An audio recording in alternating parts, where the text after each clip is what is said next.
Partout le long de l'Atlantique nord-ouest, de la côte nord du Québec à la Gaspésie, les îles de la Madeleine à l'île de Terre-Neuve, la pêche à la morue est à l'origine de l'apparition de la plupart des villages côtiers.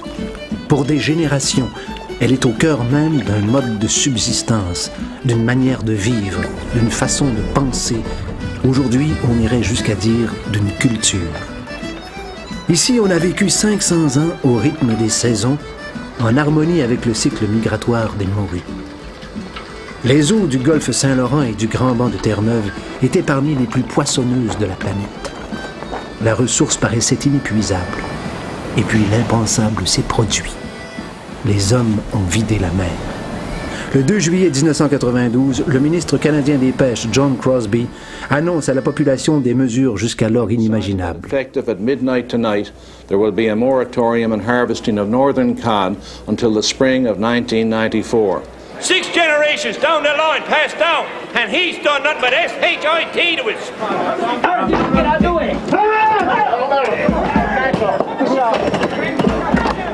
There are too many people now engaged in this fishery for them all to make an adequate income.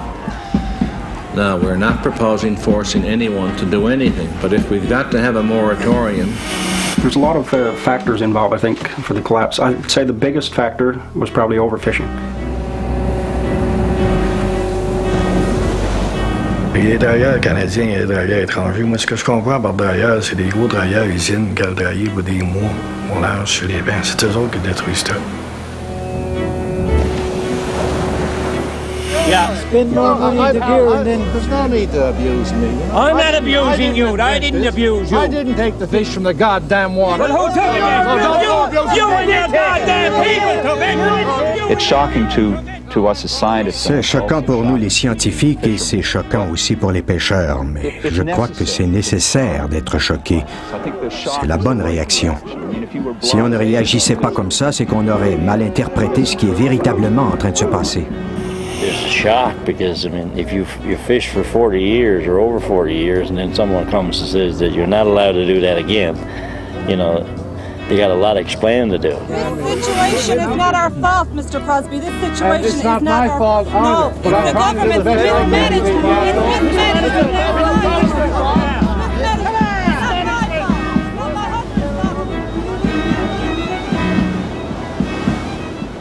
It's mismanagement. Il n'y avait rien qui pouvait laisser croire qu'une flotte de pêche puisse faire autant de dommages.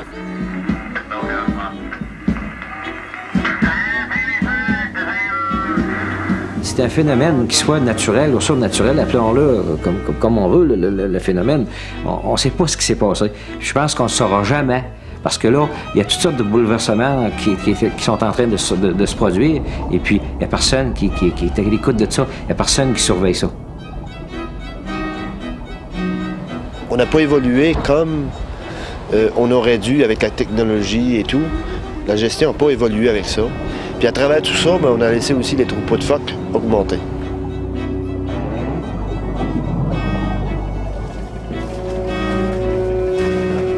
I believe in the small inshore fishery. That's what Newfoundland was built on, and that's why we had a viable fishery for hundreds of years. Only when we started using other technologies, otter trawls and gill nets, in the past, from the 1960s on, our fishery started being disrupted.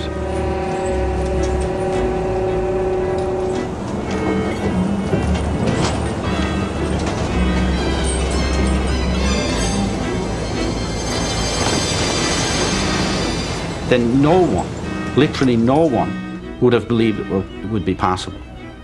I mean, this is one of the great natural resource disasters in the history of the world. And it was done by Canadians. It was done by a political and power structure that exists today. There was no one fired, no one lost their job, no one was censored, nothing happened. Business as usual.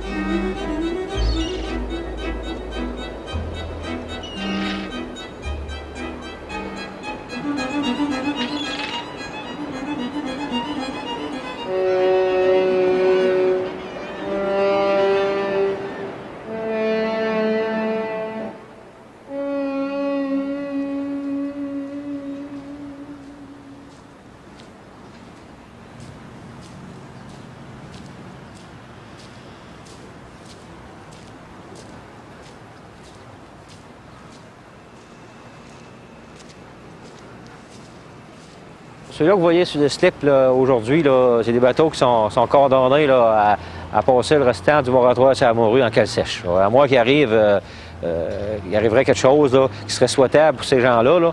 Mais dans le moment, là, si ça continue comme ça, là, ils vont passer le restant de la crise en cale sèche.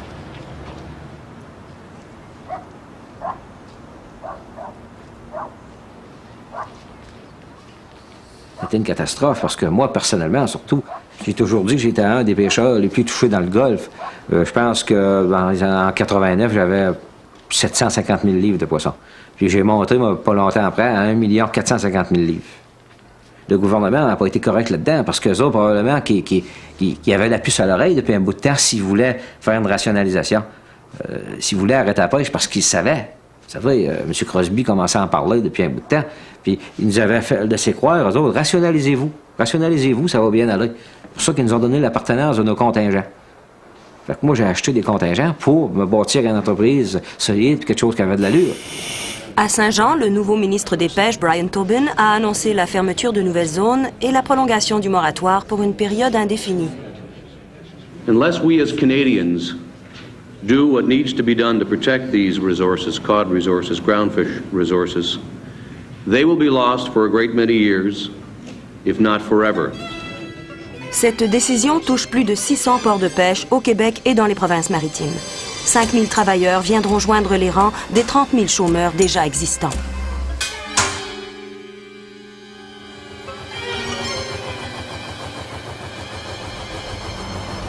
Parce que moi, j'avais un permis de poisson de fond, à la morue, flétan, pli. Je considérais que c'était un permis lucratif. Mais un bon jour, il y a eu un moratoire, il y a eu une baisse dans les stocks. Je me ramasse avec plus rien. Qu'est-ce que je fais? Je vais-tu rester à rien faire? Non.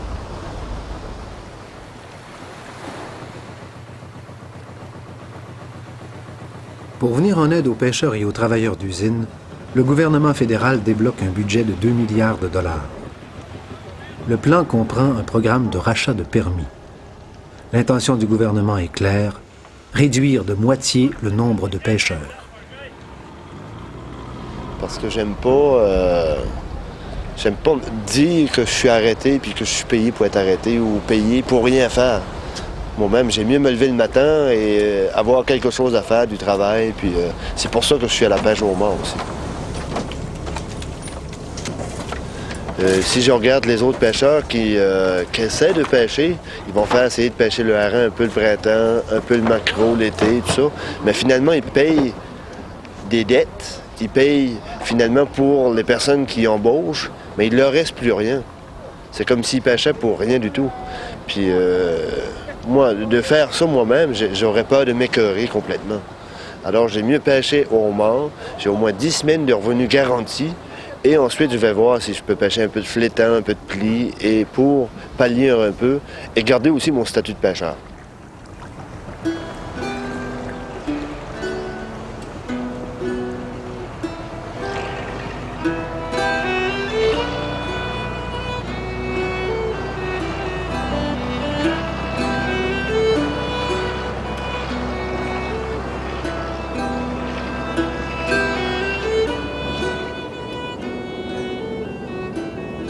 C'est une évidence.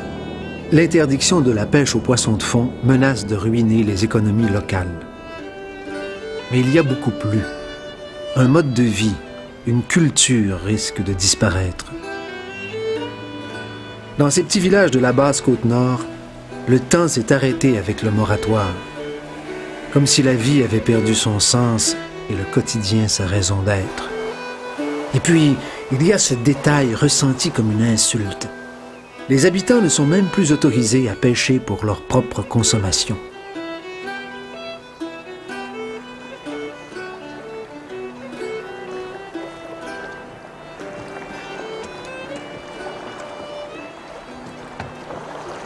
What I've seen after last fall and what I've seen this spring, I can truthfully say that I can't see fishery opening for another 10 years, not the ground fishery.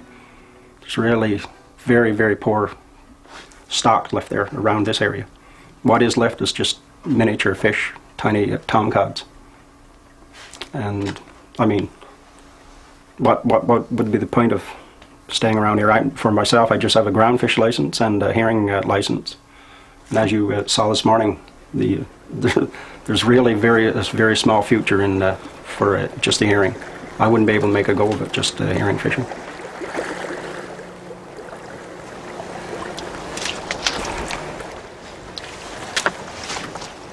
I'll be taking the herring that I catch into a community seafood co-op in Arrington, and they're buying it right now for crab bait. Crab fishermen, they're paying right now, I think about 25 cents a pound per herring. For their crabs, they're getting $2.50.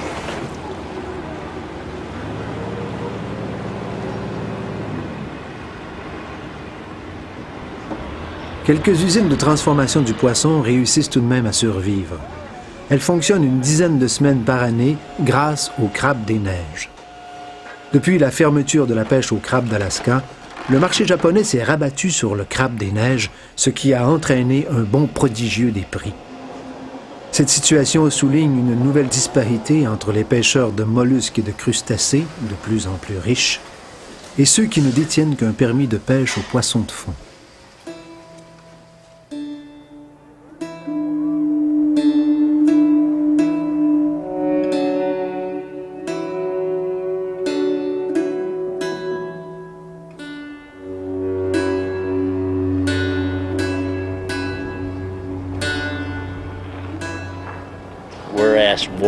Why did you let it go this long? I mean, why couldn't you done something, back 10 years ago, 12, 15 years ago, He knew that there was problems, but they never sat down and listened to the people, telling them that, you're overfishing this stock too heavy or you're doing this.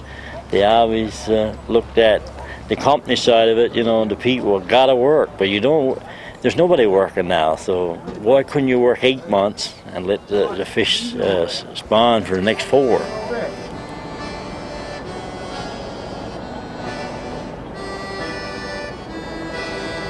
Every month of the year was appropriate to a certain aspect of the fishery.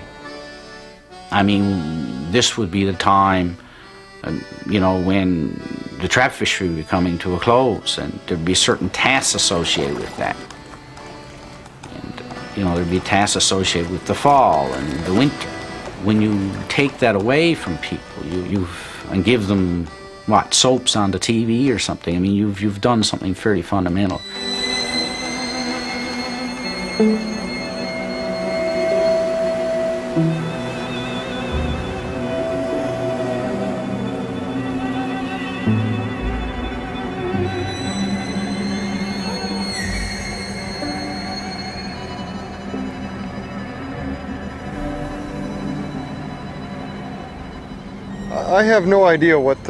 Je n'ai aucune idée de ce que les gens de Pêche et Océan disent aux pêcheurs terre-neuviens au sujet de leur avenir.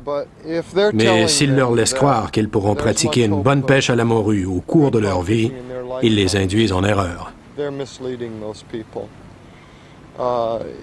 Il est très peu probable que la morue revienne à un niveau suffisant pour être pêchée sans danger avant une trentaine d'années. Ce qui veut dire que très peu de terre-neuviens adultes aujourd'hui seront en mesure de pêcher à ce moment-là. My family have been fishing here in this community for hundreds of years, both my mother's side and my father's side. And for someone to make an announcement you're going to have to stop fishing, it was pretty hard to get over for a period of time. First, though, perhaps a few days, the first couple of weeks, I thought that a couple of years you'd be back fishing again. But after a period of a month or 2 months, I realised that it would take a lot longer before the fishery would return again.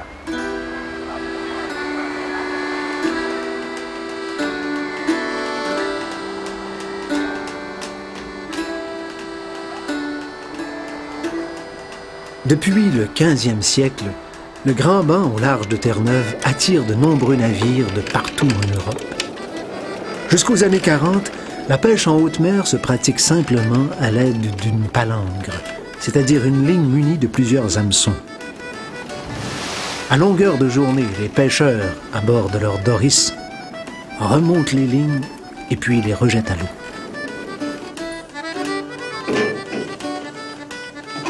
Quant aux pêcheurs côtiers, ils capturent plutôt le poisson à l'aide de trappes ancrées au rivage. Ces techniques, utilisées pendant des centaines d'années, ont permis de récolter chaque saison 100 000 tonnes de morue.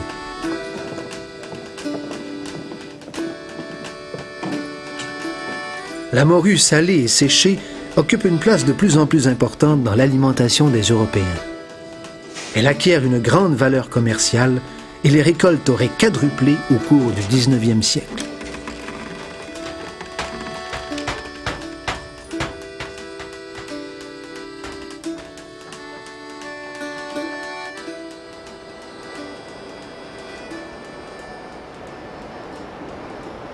The sea is so vast. How can this sea that we see out here today be empty? I mean, it's an incredible. If you go up on the hill and look out, you can see nothing but water. And if you could see far enough, you could see thousands of miles of water. And it's a desert. And it's a desert because we destroyed it.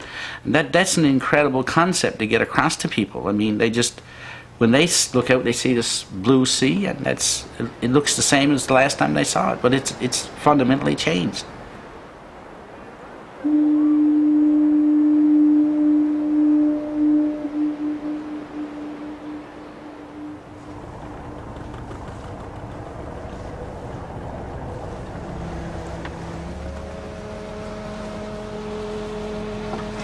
Well, I started with my grandfather when I was a boy, and we learned about the trade, we learned about the water. We had to fight the fear for a few years, and then we fought the fear of the sea, and then we got used to it, and we got the love of the water. I mean, I love to get up in the mornings and go fishing. Never worked ashore a day in my life. I was, went fishing. I was on the deep sea trawlers for about 11 years. Then I decided to have my own business, right? My own boat, gears. So we've been doing that now for a number of years. We always made a living at it.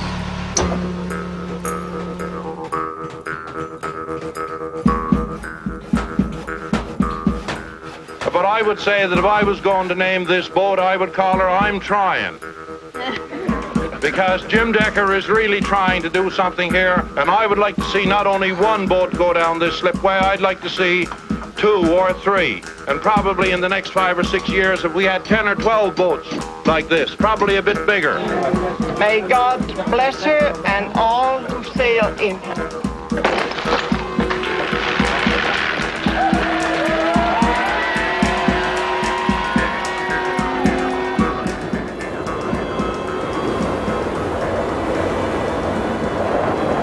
C'est ma vie. J'ai de l'eau salée dans les veines, c'est que mon grand-père était pêcheur, mon père était pêcheur, mes oncles étaient tous pêcheurs, ça fait que c'est mon métier. Quand le temps de la pêche arrive, tu ne me feras pas faire d'autre chose. Comment tu me donnerais 100 piastres de l'heure, comment aller pêcher? Même je prends juste 3 morues par jour. Quand j'ai commencé à pêcher, j'ai commencé comme ça avec mon père, puis mes oncles en tuk-tuk, en attendant que la morue vienne presque dans les chauffe-eau qu'on appelait, là, pour pouvoir la prendre, mais si tu veux, tu peux plus pêcher de même à cette heure. Si la morue frappe à côté de Terre-Neuve, il faut être prêt à aller là.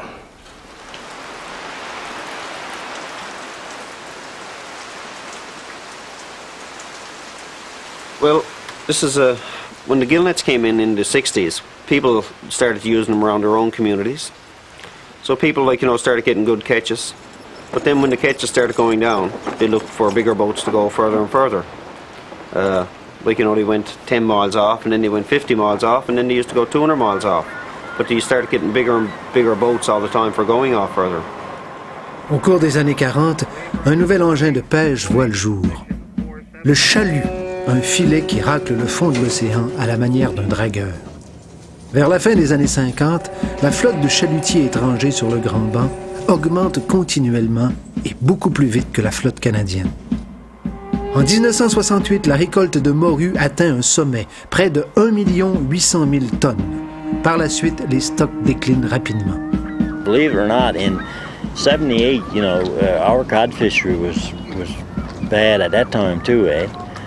You know, like, see what happened in 79, that the cod fishery to the south was just about wiped out. But then they went to the northern cod. I mean, there was no cod offshore at all in 79. Canada couldn't control it because there was, you know, there was no rights there for Canada or France at that time. We just said it was on international waters, and they fished and they fished it hard. And our inshore fishermen did not overfish because the cod had to come to us.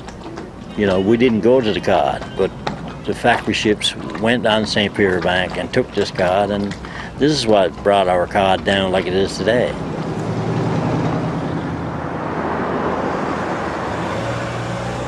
I represented Newfoundland at the Law of the Sea Conference from around 1973 to 79, and particularly 1976, prior to the declaration of the Two-Mile Limit. Comme les États-Unis, le Canada a étendu sa juridiction territoriale à 200 000 nautiques. Sur la côte Est, 500 000 milles carrés supplémentaires à surveiller, une tâche impossible selon certains analystes. Our basic goal was to get a 200-mile limit so that Canada would have the authority to manage this totally unregulated fishing that was going on in our zone.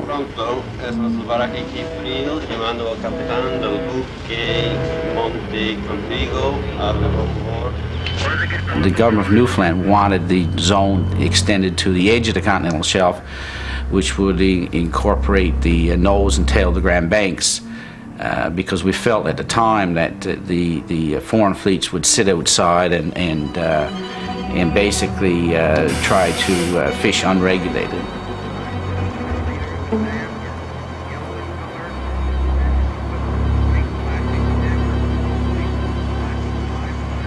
Moi, je dis que le gouvernement devrait avoir des vérificateurs, 2-3 vérificateurs à bord de ces bateaux-là tout le temps, l'année longue, parce que les autres, ils pêchent pas juste 2-3 mois, ils pêchent 365 jours, 365.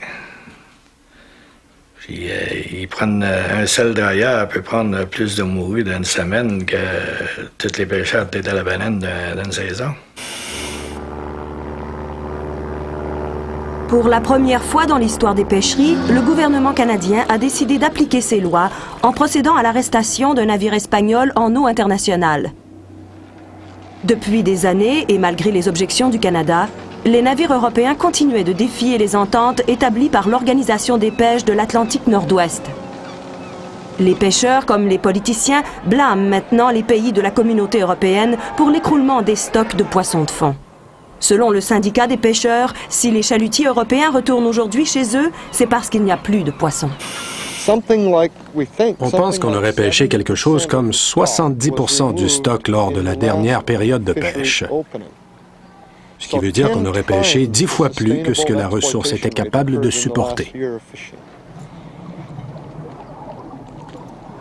Partout dans le monde aujourd'hui, là où les données scientifiques sont disponibles, on tente d'évaluer la biomasse de poissons à partir d'une méthode appelée analyse des populations virtuelles. Cette méthode combine les données historiques sur le nombre de captures et l'âge des poissons avec les tendances de leur abondance relative. On peut ensuite effectuer un rétrocalcul afin d'établir le nombre de poissons qu'il devait y avoir à l'origine pour arriver à la quantité de captures obtenues. C'est une méthode tout à fait standard utilisée partout où c'est possible.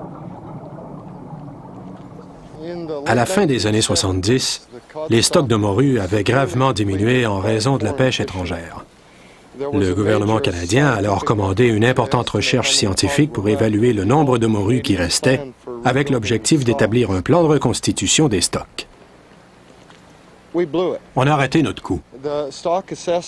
Avec la méthode utilisée à l'époque, on a surévalué de plus du double la biomasse de morues. Et les scientifiques ont très mal conseillé le Canada sur la quantité de poissons qu'on pouvait continuer à pêcher et sur la dimension de la flotte de pêche hauturière qu'on pouvait développer.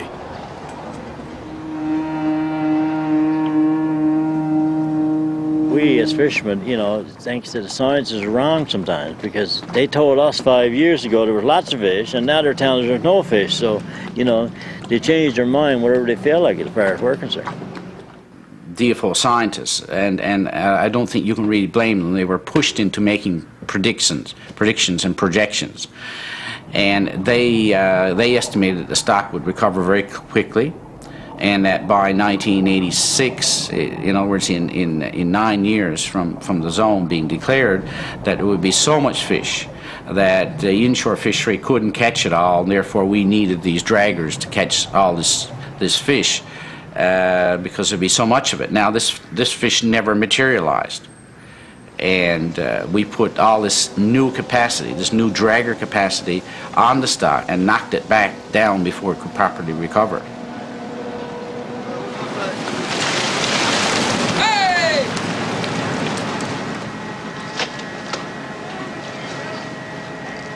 And anybody who tries to say that there were any amount of criticism of this process is being disingenuous. I mean, it's not true.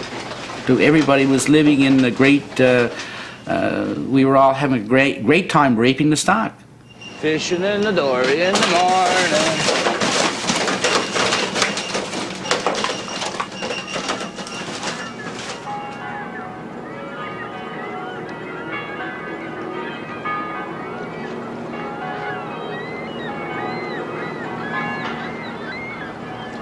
Il a coûté 857 500 $, très exactement. Prêt à pêcher, c'est ça qui a coûté.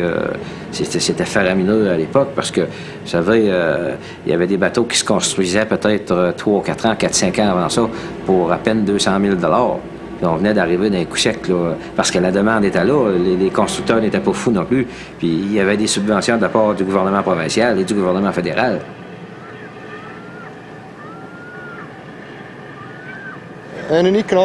Au Canada, quand on parlait de développement économique, on croyait que plus c'était gros, mieux c'était, et qu'il fallait axer nos efforts sur l'efficacité économique et les meilleures technologies de pêche.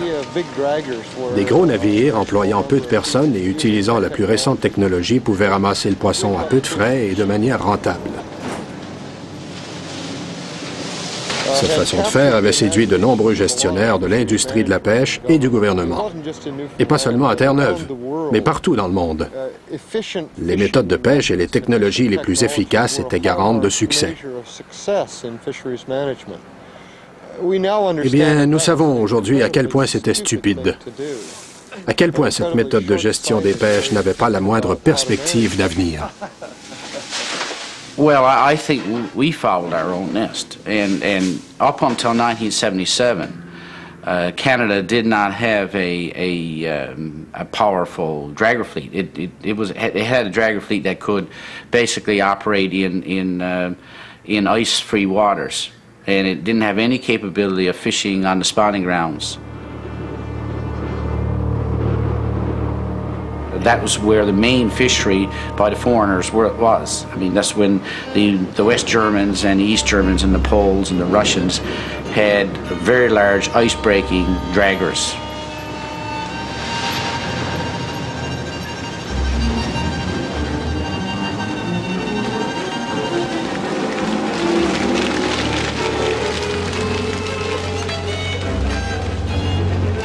Obviously, the stock couldn't sustain that, but what happened after 1977 is that Canada, instead of identifying the dragger as a problem, imitated the foreigners and built a Canadian flag dragger fleet to replace the foreigners that they had just chased away. Oh, definitely not. I mean, you know, we fished every day as fit to get through the harbor. You fished about 275, 280 days a year, you know, so weather didn't stop you. You had to go. When the captain called you, you know, you had to go on and see. I mean, we only had about 36 hours turnaround at that time. You know, you just come in, unload your catch, and go on to sea again.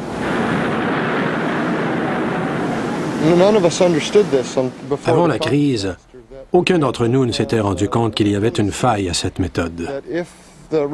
Si l'information qu'on utilise pour effectuer les calculs est le moindrement faussée, on risque de surévaluer les stocks de façon importante. Et c'est ce qui est arrivé avec la morue. Le taux de succès des pêcheurs n'a pas diminué au même rythme que les stocks. Les pêcheurs sont parvenus à trouver une quantité appréciable de poissons, même si les stocks étaient très bas. La technologie avait un peu changé. Vous savez, les échosondeurs, on avait des modes de navigation qui étaient beaucoup plus sophistiqués que par le passé. C'était beaucoup plus efficace. Nous autres, on tendait nos filets, puis on mettait nos filets à l'eau, puis on prenait quoi, 500 livres par jour dans 50 filets, parce que la morue était trop petite pour se noyer dans nos filets. Puis les autres, des drailleurs, ils arrivaient avec 15-20 000 livres, ils vendaient aux bateaux collecteurs, des bateaux japonais qui allaient collecter en Natasquan. Puis nous autres, on partait de la pointe de Natasquan, de la pointe des Anglais qui appelaient, bon, aller à Natasquan, il y a quoi, 10-11 000. Puis on naviguait dans la petite morue morte en flotte philo, ça fait que la ressource s'en ressent pas mal ici. Il y avait un règlement à l'intérieur du système de pêche océan qui disait que tu n'avais pas le droit de rentrer un poisson de moins de 41 cm. Donc moi, j'ai toujours trouvé ça ridicule. Tu sais, je suis pas le seul pêcheur qui a trouvé ça ridicule. Moi, j'ai dit, c'est fini, là, ça n'a pas d'allure, ça, là, on va s'occuper de ça. J'ai dit, n'en jette pas un, là. J'ai dit à mes gars d'équipage, on jette pas un poisson à l'eau. Puis, on est rentré à terre, puis les gens de pêche océan sont venus.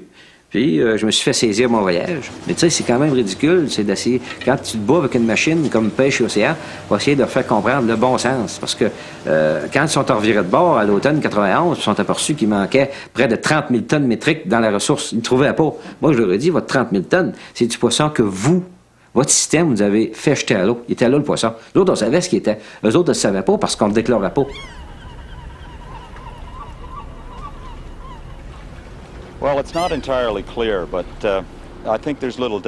Ce n'est pas tout à fait clair, mais il semble qu'au cours de la dernière décennie, et peut-être depuis plusieurs décennies, l'océan ici au large de Terre-Neuve aurait eu tendance à se refroidir, ce qui pourrait avoir plusieurs conséquences sur la répartition des stocks de poissons, entre autres un déplacement des groupes de morues vers le sud. En gros, il y a eu une migration des poissons de la partie nord. Nous croyons qu'il est essentiel pour la santé du stock qu'il y ait de la morue au large du Labrador. Ce changement dans la répartition des populations, même si on doit le considérer naturel, aboutit à l'endroit où l'on a pratiqué une surpêche incroyable, ce qui a carrément décimé une grande partie des stocks.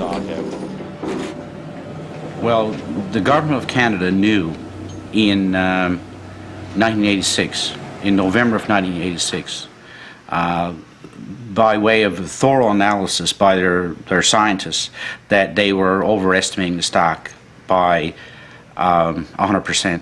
One scientist wrote a paper entitled "Not Worth a Rat's Ass" to describe the methods being used. Même quand la morue était en abondance dans les années 84 à 88, moi, j'ai été un de ceux-là qui a averti les scientifiques pour leur demander c'est quoi qui se passait, parce qu'on s'apercevait, nous autres, au fil des années, que la migration du poisson ne se faisait pas comme ça a toujours été, parce que ça, c'était historique.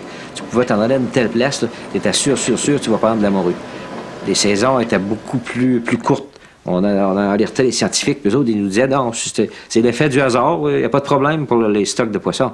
Mais je pense que c'était un signe dans ce temps-là qu'on pouvait dire que c'était un signe avant-coureur, parce que ça n'a pas été là après que ça a été la dégringolade des stocks de poissons. But they knew.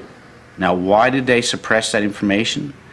There are a number of theories. One says that it had something to do with the privatization of FPI, which was ongoing at the time. That's a kind of a conspiracy type of a concept. Maybe it was just the inertia in the system, and bad news is never welcomed by politicians, and they maybe said, well, science is not going to be the determining factor in what we're going to do.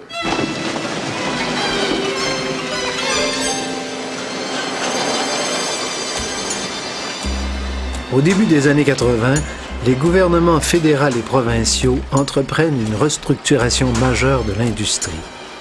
Pour endiguer le chômage chronique, ils encouragent la transformation du poisson sur place et créent 2 méga-entreprises, Fishery Products International à Terre-Neuve et National Sea Products en Nouvelle-Écosse. On leur accorde par la suite des subventions pour l'acquisition d'une flotte de chalutiers congélateurs.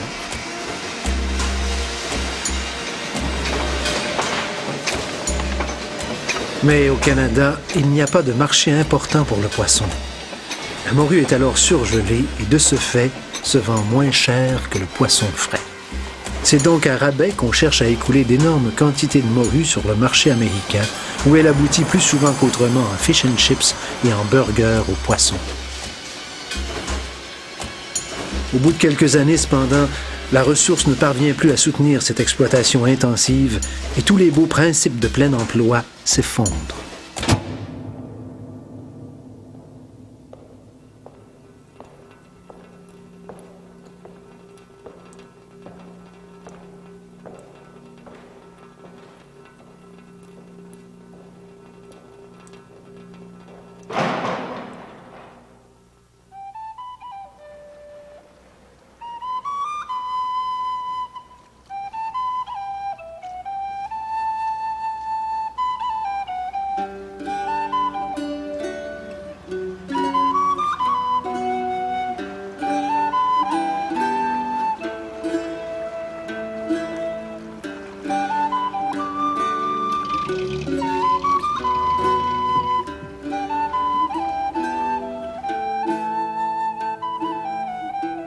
This here is probably the last generation of fishermen to be around on these islands.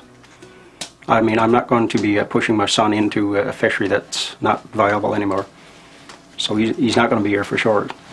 And the same thing is going on for all the younger generations. They're gradually leaving the coast. They're not coming back. They can see that there's no future in the industry. And for my hometown in Elmer Sound there right now, we have about probably 5 or 6 people. No more than that, like between the age of 18 and 25. So you can see right there that, you know, our resource is really leaving our young people. There's no one else coming back, and when we lose these people, there's no one else to continue the community. The community is just going to sort of fall apart. And right now, there's only, I think, about 67 people left in Elmer Sound. The irony, you know, I mean, history will not be very kind to Canada.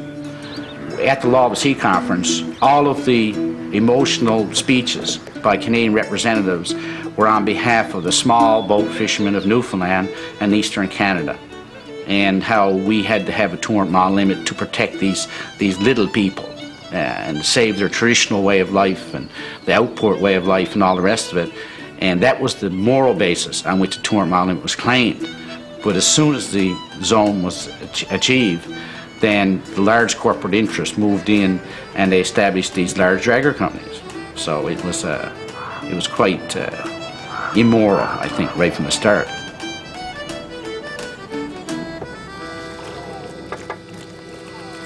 Les premières années que j'ai commencé à pêcher en 87-88, dans le secteur du Cormor, c'était un endroit super pour la pêche. C'était une vraie bonne place. Et l'an passé, on pouvait remarquer qu'à 10 000, tout le tour du Cormor, plus de morue.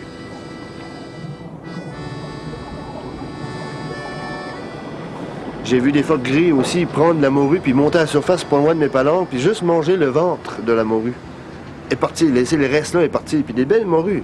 J'avais l'impression qu'elle avait pris ma plus belle morue cette journée-là.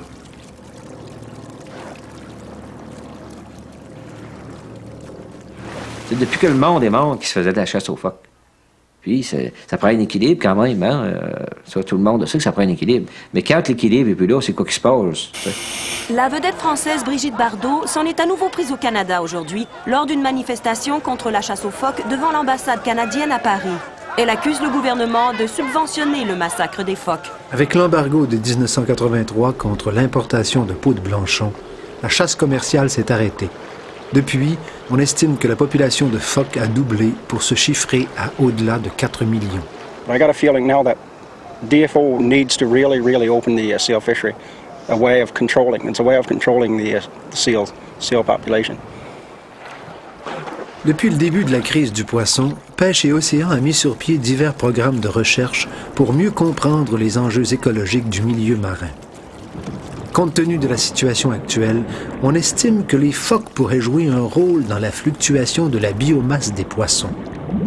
Ils sont non seulement des consommateurs de morue, mais aussi de capelans dont la morue se nourrit. Le capelan est un maillon important de la chaîne alimentaire de nombreuses espèces. Et avec la demande japonaise pour les œufs de capelan, de nombreux pêcheurs craignent qu'une exploitation commerciale de cette espèce compromette le retour de la morue. The high demand for fish products now around the world is whatever you can catch, usually you can sell. So the thing is now, most fishermen look at catch, and what odds about tomorrow. And that has to change. Like, people have to start realizing that, like, we need to, like, you know, manage our resources. Fishermen have to understand that first, I guess, before government understands it. But fishermen have to be saying that, like, you know, we have to have something that's going to be there, not for 1 or 2 years. We need it there for, not only for me, but for my children and their children if we're going to have a fishery in the future. People today look at too much, like, independently, and they want to keep on catching, and that has to change. Parce que moi, il y a des pêcheurs de morue, des drailleurs de morue, des petits drailleurs qui m'ont dit qu'elle allait drailler l'hiver pas si loin que ça, ici de chez nous, là, entre ici et Terre-Neuve, puis marcher dans les yeux de morue jusqu'aux genoux. Fait que... un gars qui a un poulailler, puis il marche dans ses yeux de poule, il n'y aura pas de poussin bien longtemps.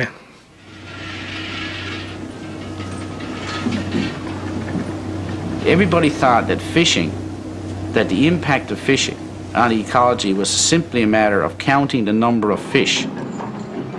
And no one sort of said, well, how you catch fish is just as important as how many you take. And that the damage you do incidentally to the seabed, the disruption of the mating process, the disruption of the spawning process, somehow the environmental movement had missed totally the notion that fishing is potentially as disruptive to the marine ecosystem as clear cutting or whatever to the terrestrial. There was no environmental. It somehow we had a terrifically blind spot.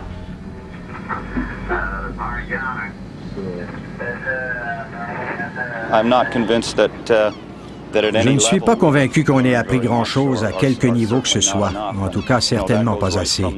Et ça vaut autant pour les petits pêcheurs que pour les grosses compagnies de transformation du poisson et les scientifiques. Si on se fie à ce qui se passe dans les pêches qui sont encore pratiquées, on note très peu de modifications dans les comportements. On blague parfois à ce sujet. S'il ne restait que 10 poissons dans la mer, 20 personnes feraient une demande de permis pour les pêcher.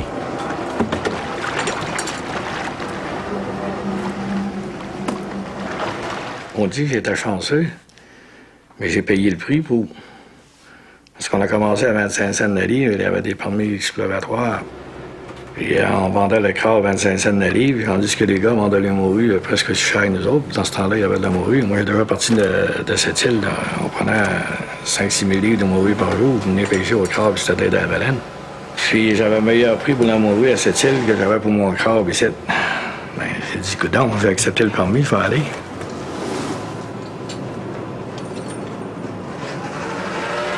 It doesn't seem like any of the crab fishermen are satisfied with this area. They keep asking for bigger and bigger quotas. And if they could see what happened in the ground fishery, I think they should try and limit themselves into what they're doing.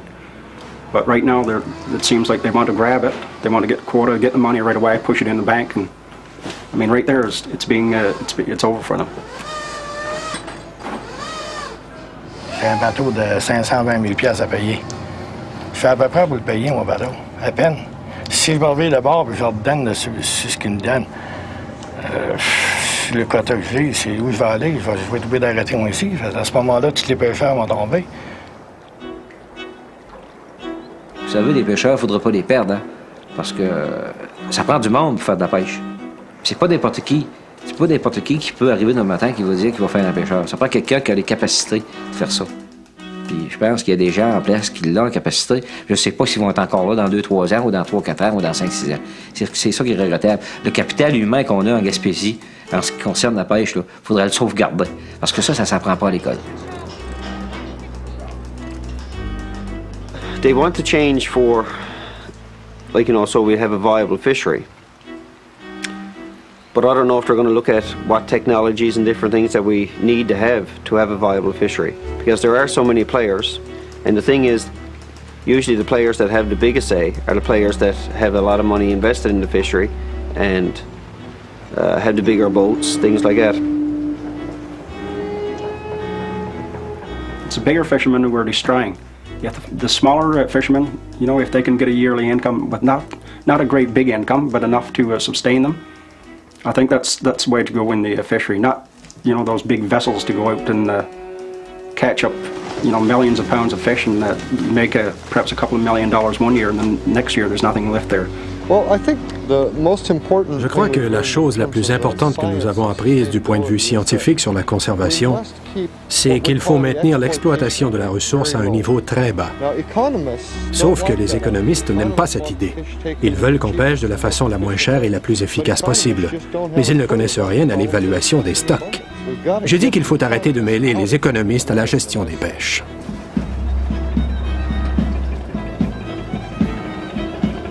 The only real way of assessing what the stock, if the stock is rebuilding, is to get fishermen back on the water and have them observe and form a consensus opinion as to whether the rebuilding is really taking place. And the only way to do that effectively is to have a small fishery. And I think maybe in 5 years we could have that. But what I'm most afraid of is that we haven't learned anything from all this, and that someday, for whatever reason, the government will open up the fishery and allow those draggers back at it again. And all that will do is be a very brief, final go at the stock. Même si je vendais mon permis aujourd'hui et mon bateau et tout ça, 100 000 $. Je vais m'en virer, qu'est-ce que je vais faire avec ça? Qu'est-ce qui me reste? 100 000 $, ça représente 2-3 ans de gains à la pêche. Tu sais, de quoi je vais me recycler? C'est ce que j'ai le goût de faire, moi, c'est la pêche. Mon métier, c'est la pêche, c'est la mer. Je vais-tu me retourner, tu sais, faire d'autres choses? Mais où? C'est mon métier, la pêche. Il faut que j'ai confiance. Je vais rester optimiste. Mais à condition que le gouvernement il mette un peu du sien puis qu'il arrête d'être aussi têtu comme il est puis d'écouter un peu les pêcheurs, un peu plus les pêcheurs qu'il le fait. À l'automne 95, 42 Terre-Neuviens sont arrêtés et poursuivis en justice pour avoir pêché de la morue pour leur propre consommation. Il y aurait eu du braconnage.